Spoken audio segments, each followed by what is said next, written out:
예수께서 나인이란 성으로 가실새 제자와 많은 무리가 동행하더니 성문에 가까이 이르실 때에 사람들이 한 죽은 자를 메고 나오니 이는 한 어머니의 독자요 그의 어머니는 과부라.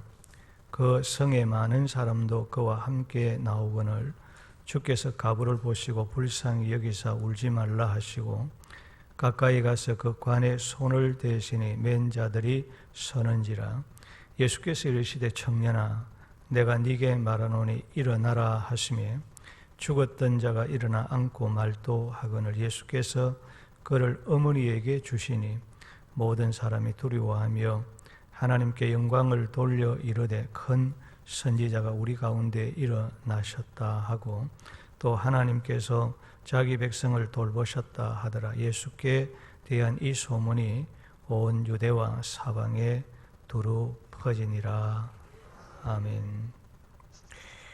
최근 우리 주변에서 보고 듣는 많은 것들 가운데 하나가 이 땅의 미래를 열어갈 다음 세대가 죽어가고 있다라고 하는 것입니다. 따라서 지금 한국 교회가 당면한 가장 큰 과제는 다음 세대의 부흥인 것입니다.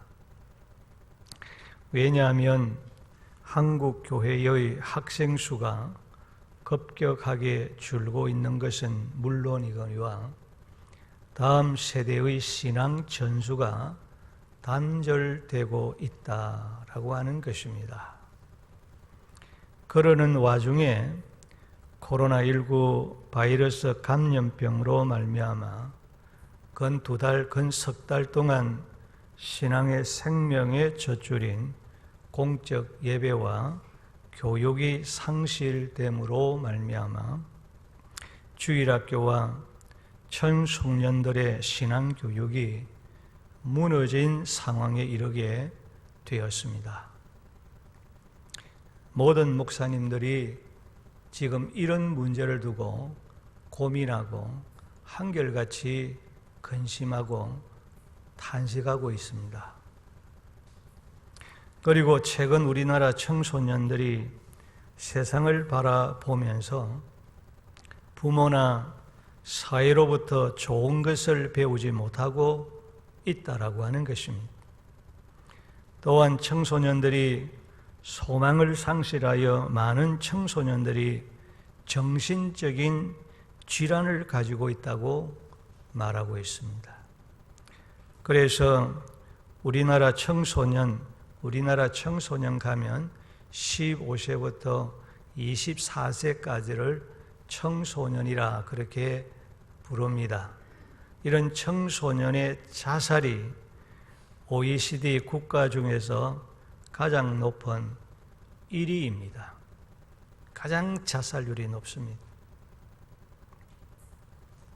우리는 지금 짧은 기간 동안 코로나19 바이러스 감염병으로 말미암아 갑자기 우리들의 신앙이 다양한 모습으로 변질되어 가면서 다음 세대인 청소년들의 신앙까지 무력화되어 버렸습니다. 오늘 무력화되어 버린 청소년들의 신앙을 어떻게 회복해야 할 것인가를 교회들마다 고민하며 뜨거운 기도와 많은 말씀과 성령으로 우리가 무장하고 적극적으로 신앙교육에 눈물로 헌신하는 수고가 없으면 불가능하다라고 하는 것입니다. 우리가 시편 126편 5절 6절을 보면 눈물을 흘리며 씨를 뿌리는 자는 기쁨으로 거두리로다. 울며 씨를 뿌리러 나가는 자는 반드시 기쁨으로 그 곡식단을 가지고 돌아오리로다라고 했습니다. 울며 씨를 뿌리면 그리고 여기에 매달려서 눈물로 헌신하고 수고하면 반드시 좋은 부흥의 결실이 있게 될 줄로 믿습니다. 오늘 본문의 말씀을 보면 우리가 잘 아는 말씀입니다마는 예수님께서 가버나움에서 로마 백부장의 종의 병을 고치신 후에 제자들과 많은 무리와 동행하여 나인이라는 성으로 들어갔습니다. 나인 성문 가까이 갔을 때에 사람들이 죽은 가부의 외아들을 메고 나오고 있었습니다. 남편이 없는 가부에게 있어서 외아들은 유일한 소망이었습니다. 이런 외아들이 죽었을 때 가부의 슬픔이라고 하는 것은 하늘이 무너지는 것 같은 절망이었을 것입니다. 가부는 극도의 슬픔으로 애곡하며 아들의 상녀 뒤를 따라가고 있었습니다.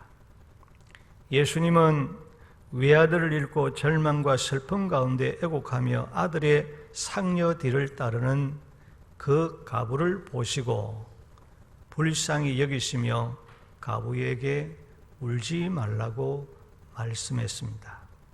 그리고 상녀 가까이 가서 멈추게 한 후에 예수님께서 관에 손을 대시며 청년아 내가 네게 말하노니 일어나라.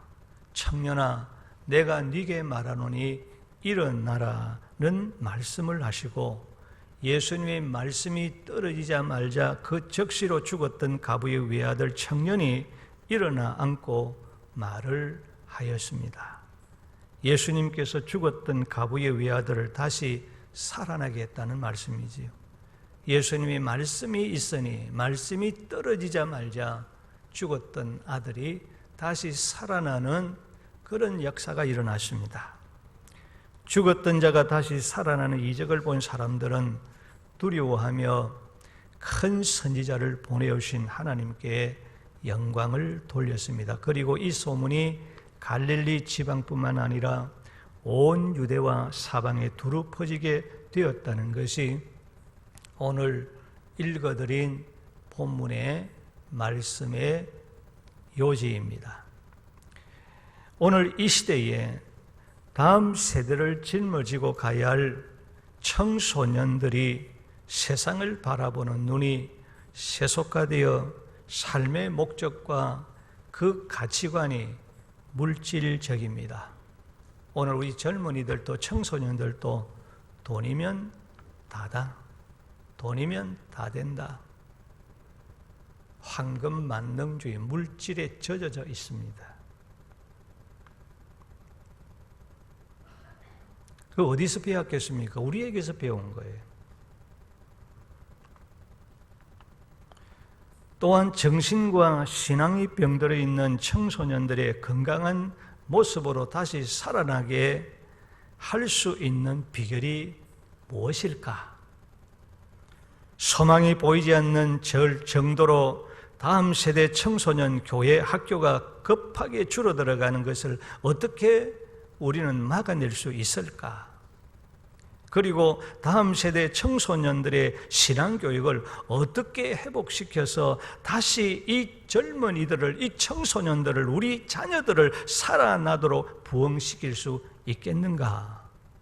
있다고 한다면 오늘 본문에서 무엇으로 가능하다고 우리에게 말씀하고 있는가라는 것입니다. 오늘 1부에서는 한 가지만 말씀을 드리려고 합니다. 첫째는 예수님의 사랑입니다. 따라합시다. 예수님의 사랑입니다.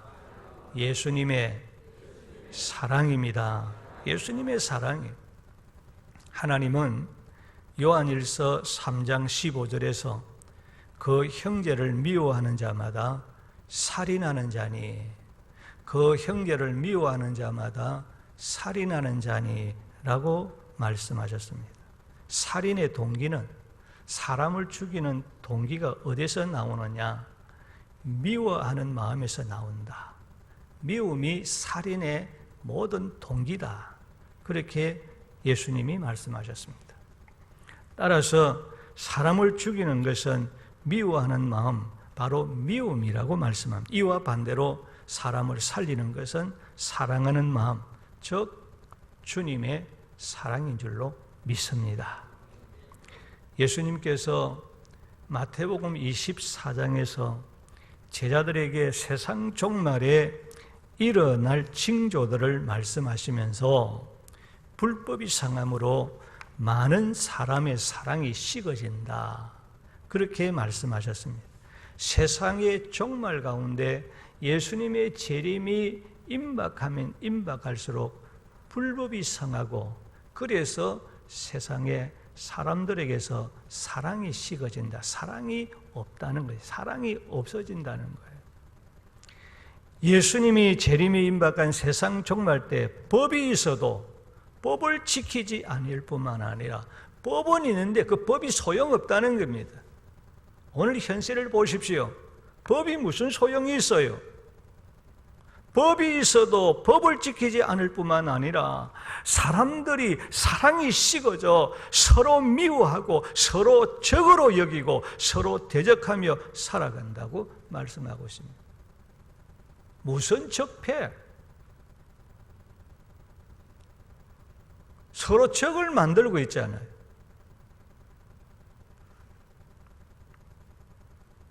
사실 미워하지 아니하고 저와 여러분이 산다라고 하는 것은 재성을 가지고 있는 인간으로서 너무나도 힘들고 어려운 거예요.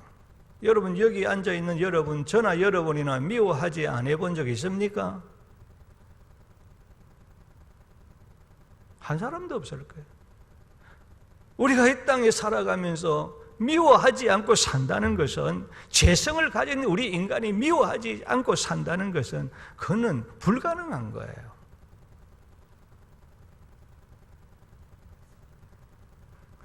이 땅 위에 미워하지 않고 살아가는 사람은 아무도 없습니다.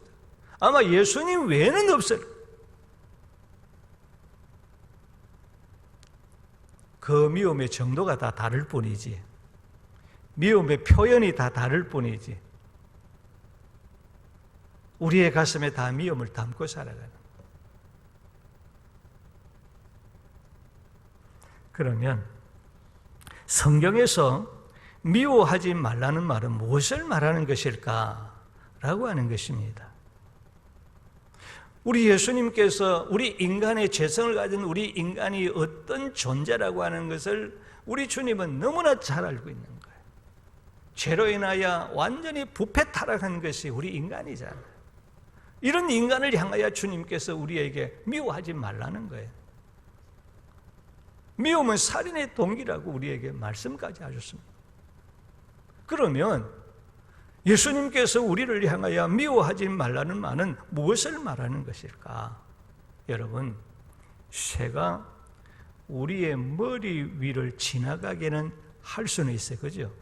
새가 우리 머리 위에 지나가는 것을 그건 어쩔 수 없습니다. 우리가 막을 수가 없습니다. 막을 도리가 없습니다. 새가 우리의 머리를 지나가게는 할지라도 그 새가 머리 위에 지나가면서 우리의 머리 위에 앉아서 둥지를 짓지 못하도록 할 수 있습니까? 없습니까? 그거는 할 수 있단 말이에요. 새가 우리의 머리 위를 지나갔다 할지라도 그 새가 내 머리 위에 앉아서 둥지는 짓지 못하도록 해야 하는 것입니다.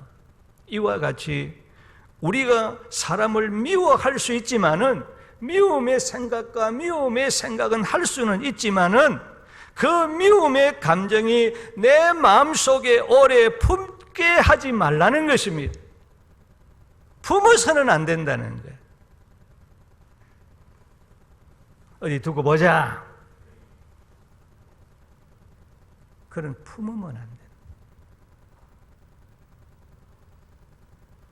왜냐하면 여러분, 닭이 무슨 알을 품느냐, 어떤 알을 품느냐, 그 알을 어떤 알을 품느냐, 여기에 따라서 예쁜 병아리가 나오기도 하고, 아니면 사람을 해치고 사람을 죽이는 그런 무서운 독사가 나오는 것과 같이 우리의 마음에, 내 마음에 미움의 감정을 품으면 성경에 보니까 다툼이 일어나고, 내 마음에 미움의 감정을 품으면 다툼이 일어나고, 내 마음에 미움의 감정을 품으면 죄를 짓게 되고, 내 마음의 미움의 감정을 원수를 맺게 해서 자신과 이웃을 죽이는 결과를 초래하게 된다고 말씀하고 있습니다.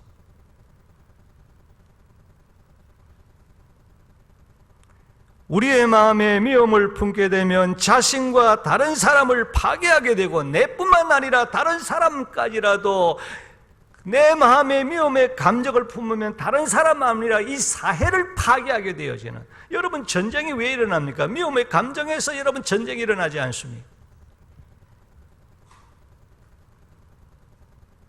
미움의 감정에서 교회가 파괴되어지고 가정이 파괴가 되어지고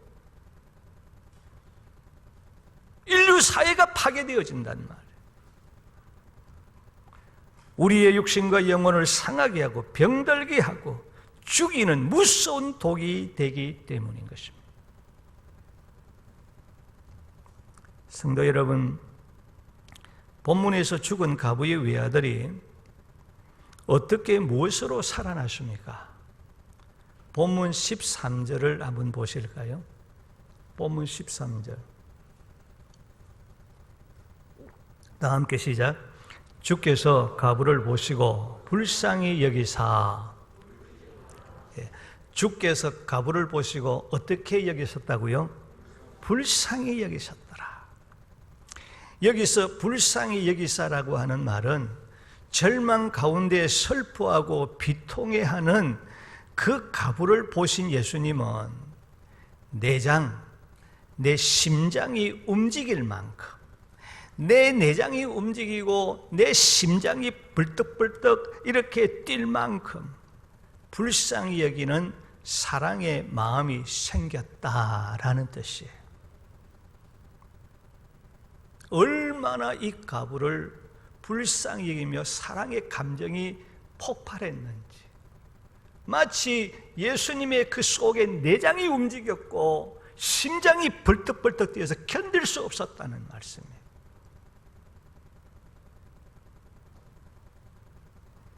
예수님은 외아들을 잃고 절망의 심정으로 애통하는 그 가부를 불쌍히 여기는 그 사랑으로 이적을 행하시고 그의 죽었던 외아들을 다시 살려주었다. 생명의 원동력은, 사람을 살리는 힘은 긍휼히 여기시는 주님의 사랑인 줄로 믿습니다. 요한일서 4장 9절을 보면 하나님의 사랑이 우리에게 이렇게 나타난 바 되었으니 하나님이 자기의 독생자를 세상에 보내심은 그로 말미암아 우리를 살리려 하심이라고 했습니다. 예수님께서 우리를 사랑하신다는 결정적인 증거가 뭘까? 하나님이 저와 여러분을 사랑하고 계신다, 하나님이 저와 여러분을 사랑했다라고 하는 그 사랑의 결정적인 증거는 우리를, 저와 여러분을 죄에서 구원하기 위하여 독생자 예수님을 이 세상에 보내어 주실 뿐만 아니라 그 예수님께서 저와 여러분의 죄의 값은 사망인데 저와 여러분의 죄의 값을 대신하여 십자가에 죽게 하신 그 자체가 하나님이 우리를 사랑하신 증거라고 말씀하는 거예요. 주님의 십자가는 나를 향한 하나님의 사랑의 증표인 줄로 믿습니다. 나를 이처럼 사랑했구나. 하나님이 세상을 이처럼 사랑하사, 하나님이 나를 이처럼 사랑하사 독생자를 주셨어요. 하나님께서 우리에게 청량할 수 없는 그 큰 사랑을 주신 목적은 죄와 허물로 말미암아 영적으로 죽었던 우리를 다시 살려주시기 위함이라 말씀하셨습니다. 아버지를 떠나 먼 나라에서 허랑방탕한 탕자가 돼지의 사료도 먹을 수 없어서, 돼지가 먹는 그 사료도 먹을 수가 없어서 그는 줄여 죽게 되었을 때, 죽을 수밖에 없을 때에 한없이 기다리시는 아버지의 그 사랑으로 이 탕자가 모든 것을 잃었지만은 아버지의 그 사랑으로 다시 회복할 수 있었습니다. 다른 거 아니에요.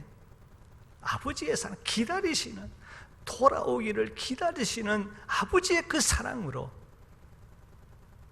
모든 잃었던 것을 아들이 주의를 회복했죠. 잃었던 물질도 회복했지요. 건강도 회복했지요. 다시 생명도 다시 얻는 소생하게 되어지는 그런 은혜를 받지 않았습니까?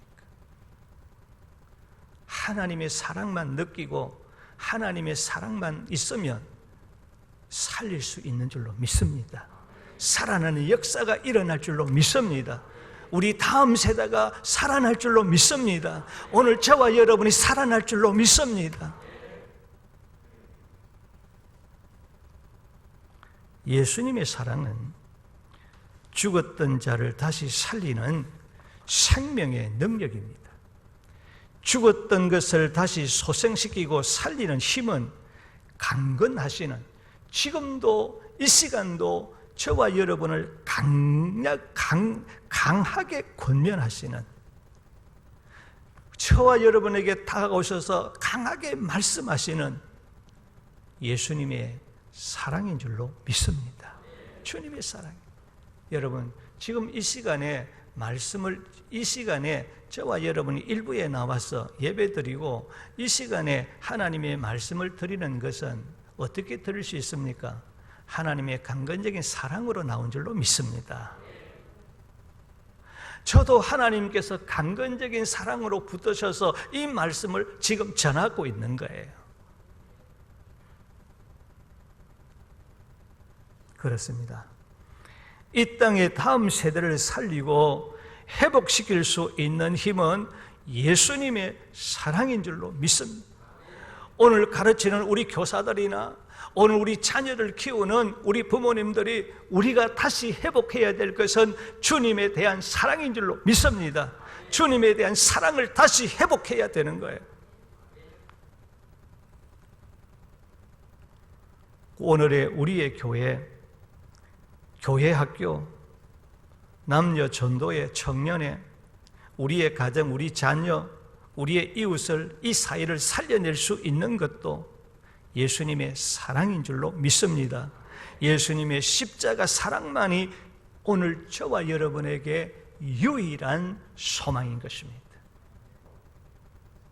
그러므로 부활하신 예수님께서 에베소 교회에 나타나셔서 너의 처음 사랑을 버렸다.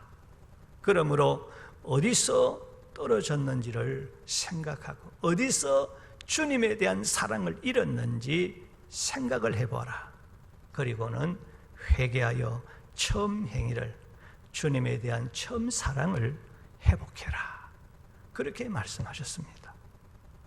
우리가 왜 하나님의 사랑을 잃어버렸는지, 왜 주님의 그 사랑을 망각해버렸는지, 그 원인이 뭔가, 왜 그렇게 되었는가, 그 원인을 찾고 회개하고 하나님의 사랑을 회복하고 그 하나님의 사랑을 실천하면 오늘 우리 다음 세대를 능히 살아나게 할 줄로 믿습니다. 잃었던 식었던 내 믿음도 다시 회복될 수 있는 줄로 믿습니다. 베드로전서 4장 7절 8절에 만물의 마지막이 가까웠으니 그러므로 무엇보다 뜨겁게 서로 사랑할지니 사랑은 허다한 죄를 덮느니라. 그렇게 말씀했습니다. 지금 오늘 우리들이 시급하게 회복되어야 될 게 뭔가 하면 사랑이라는 거예요. 주님에 대한 사랑. 그 사랑이 뭐냐? 허물을 덜 치워내는 것이 아니라 허물을 가려주고 허물을 덮어주는 것이다. 그렇게 말씀을 하고 있습니다. 적폐로 삼고 허물을 덜 치워내는 것이 아니라 지금은 덮어주고 일을 해야 될 때입니다. 에베소서 5장 2절에 그리스도께서 너희를 사랑하신 것 같이 너희도 사랑 가운데 행하라. 모든 것을 사랑으로 행하라. 사랑으로 행하라. 예배도 사랑으로 드리고 기도도 사랑으로 하고 봉사도 사랑으로 하고 섬기는 것도 사랑을, 교제도 사랑으로 교제하고 모든 것 사랑으로 행해라.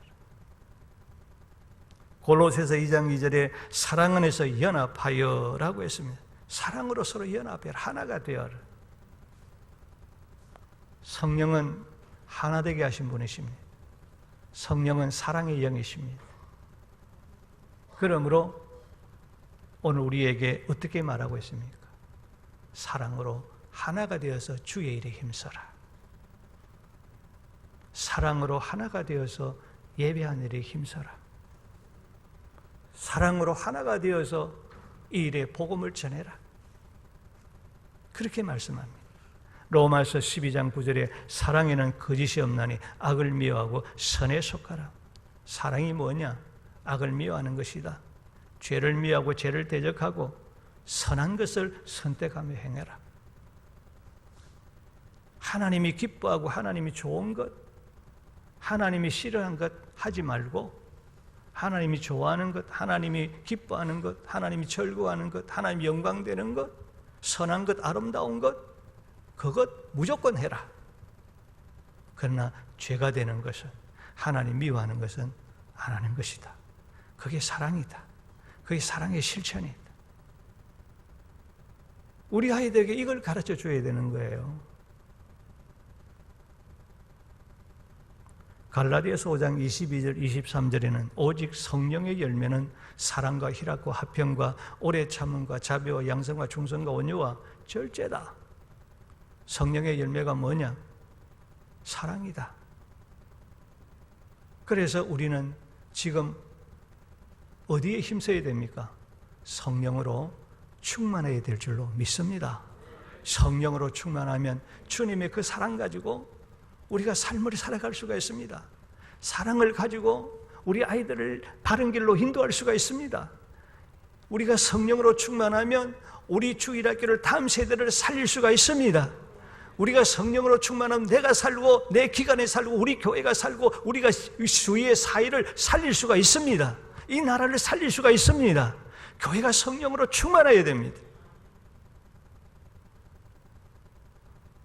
히브리서 10장 24절 25절에 서로 돌아보아 사랑과 선행을 격려하며 모이기를 피하는 어떤 사람들의 습관과 같이 하지 말고 오직 권하여 그날이 가까움을 볼수록 더욱 그리 하자라고 말씀하고 있습니다. 여기 뭐라고 우리에게 말씀하고 있습니까? 서로 돌아보고 사랑과 선행을 행하기 위해서 어떻게 하라고 했습니까?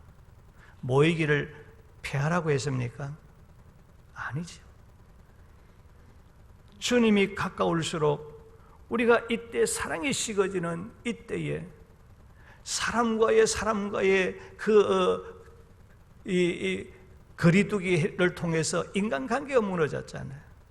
바른 인간관계를 바로 여러분 회복하고 하나님과의 관계가 바로 회복하고 그리고 사랑과 선행을 실천하기 위해서 모이기를 힘써야 된다. 모여야 된다. 그렇게 하나님은 우리에게 말씀하고 있는 거예요.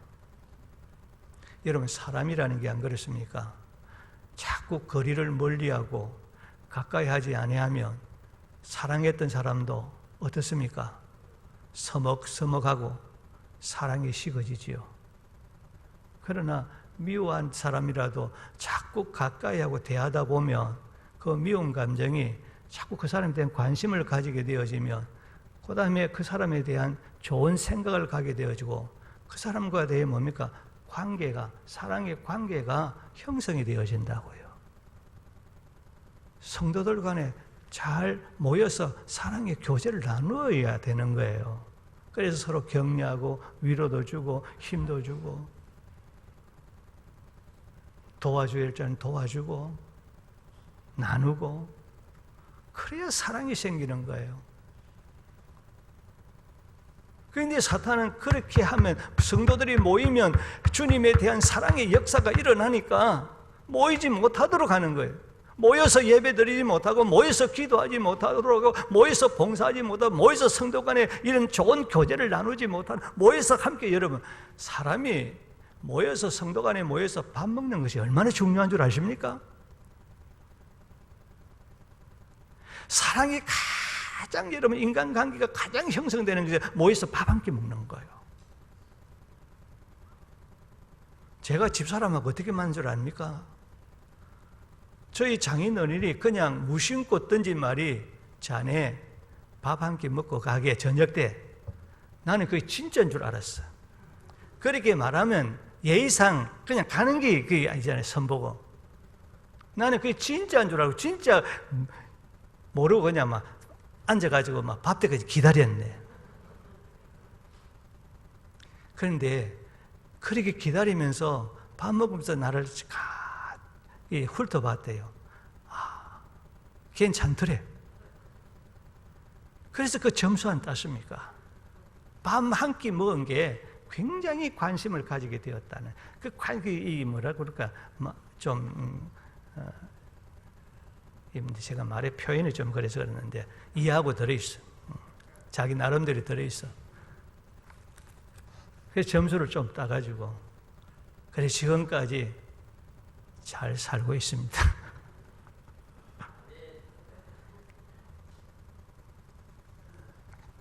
이 모이는 것이 그렇게 중요합니다. 그런데 사탄은 이 코로나라고 코로나 이 바이러스 이것 가지고 사람 거리두기 그렇게 해서 모든 걸 지금 우리의 신앙의 생활을 엉망같이 지금 만들어 놓고 얼마나 여러분 지금 사람과 사람의 관계가 여러분 피폐해졌습니까? 얼마나 사랑이 식어졌습니까? 그뿐입니까? 우리의 신앙까지 피폐하게 만드는.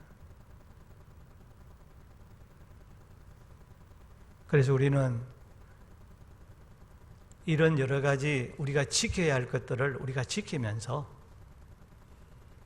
우리가 모이기를 힘써야 할 줄로 믿습니다. 지키면서 모여야 됩니다. 안 모이면 안 됩니다. 이렇다고 해서 막 겁을 먹어서 안 모이면 더 죽으면 영이 죽으면 모든 게 다 죽어버려요. 그리고 속히 이 전염병이 속히 지나가고 빨리 개발이 되어서 이런 공포로부터 해방되고 자유롭게 우리가 하나님 만나서 예배 드릴 수 있는 그날이 되도록 우리가 기도해야 될 줄로 믿습니다. 이상과 같은 하나님의 사랑만이 여러분 세속의 바이러스에 감염되어 인생의 목적과 가치관을 상실하고 하나님을 멀리하며 살아가는 다음 세대를 우리 청소년들을 살릴 수 있는 유일한 방법인 줄로 믿습니다. 그러므로 우리 모두 잃었던 하나님에 대한 주님에 대한 사랑을 우리가 다시 회복하고 그 사랑 가지고 우리의 자녀들을 우리의 다음 세대를 잘 양육하는 저와 여러분이 되기를 주의 이름으로 축복합니다.